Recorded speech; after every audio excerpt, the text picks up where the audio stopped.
Өвсгөл аймгийн Төмөрөн хотын нийслэл Улаанбаатар хотоос 779 км хатуу училтай замаар холбогдох бөгөөд газар нутгийн хэмжээ нь 10,290 га талбайг эзэлдэг.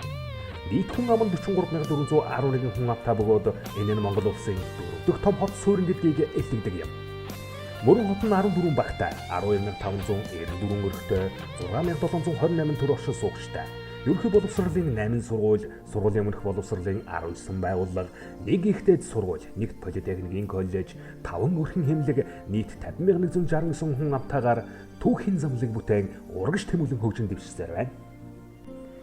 Мөрөн сумын иргэдийн төлөөлөгчдийн хурал нь 1992 онд сумын иргэдийн төлөөлөгчдийн хурлыг сонгох анх дугаар удаагийн сонгуулиар баг тус бүр 5 төлөөлөгч сонгох мандаттайгаар нэг багт 11-ээс 16 хүн нэр дэвшиж олонхын санал авсан 25 төлөөлөгчийн бүрэн эрхийг 1992 оны 9 дугаар сарын 25-ны өдрийн анх дугаар хуралдааны 01 дугаар тогтоолоор баталгаажуулснаар Мөрөн сумын иргэдийн төлөөлөгчдийн хурал байгуулагдсан түүхтэй.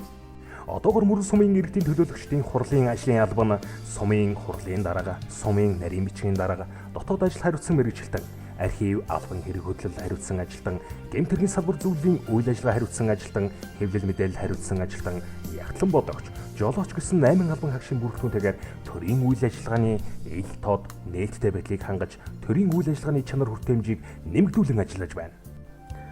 Сумын иргэдийн төлөөлөгчдийн хурлын байнгын үйл ажиллагааг хангаж хяналтын чигүүрийг хэрэгжүүлэх ажлын хүрээнд эрх зүйн нутгийн удирдлагын болон өргөдөл гомдлын хороо, төсөв санхүү эдийн засгийн хороо, нийгмийн бодлогын хороо, хөдөө аж ахуй байгаль орчин экологийн хороо, хот байгуулалт дэд бүтцийн хороо, ёс зүйн хороо гэсэн 6 хороод үйл ажиллагаагаа явуулж байна. Сумын иргэдийн төлөөлөгчдийн хурал нь хуулиар хүлээсэн бодлого тодорхойлох хяналтын төлөөлөгчийг үргээ биелүүлэн ажилладаг.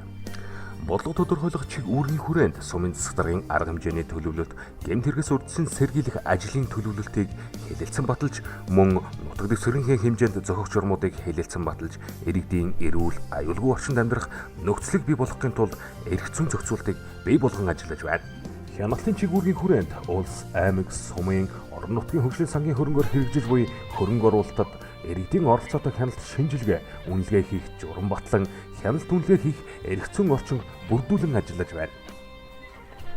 Сумын иргэдийн төлөөлөгчдийн хурлаас дэд хөтөлбөрүүдийг батлан хэрэгжүүлдэг ба Мөрөн хотын хэмжээнд өдөр бүр хөршийн өдөр хариуцлагатай хэсгийн ахлагч, гэмт хэрэгтэй тэмцэх, урьдчилан сэргийлэх дэд хөтөлбөр, иргэдийн хууль эрх зүйн боловсролыг дэвшүүлэх хөтөлбөр, зэрэг хөтөлбөрүүд амжилттай хэрэгжиж байна. Сумын хэмжээнд гэмт хэрэгээс урьдчилан сэргийлэх үйл ажиллагааны төлөвлөлтийн хүрээнд төрийн болон төрийн бус байгууллагуудыг хамруулсан 32 дэд зөвлөл ажилладаг. Өвсгөл аймгийн Мөрөн хот нь гадаад бодлогынхаа хүрээнд холбооны бүгд найрамдах Герман улсын Барут Маркот, бүгд найрамдах Солонгос улсын Кёнгэ аймгийн Ямпион дүүрэг, Дезрит олон улсын байгууллагатай хамтын ажиллагаагаа өргөжүүлж, эрүүл мэнд, хөдөө аж ахуй, хог хаягдлын менежментийн чиглэлээр хөтөлбөр, төсөл, арга хэмжээг амжилттай хэрэгжүүлж байна. Монгол улсын хойморт орших Хөвсгөл аймаг нь уул уурхайгүй аймаг бөгөөд аймгийн төв болох Мөрөн хот нь Хөвсгөл аймгийн орлогын 42%-ийг дангаар бүрдүүлдэг хот юм. Эжимин сушиг дилгээ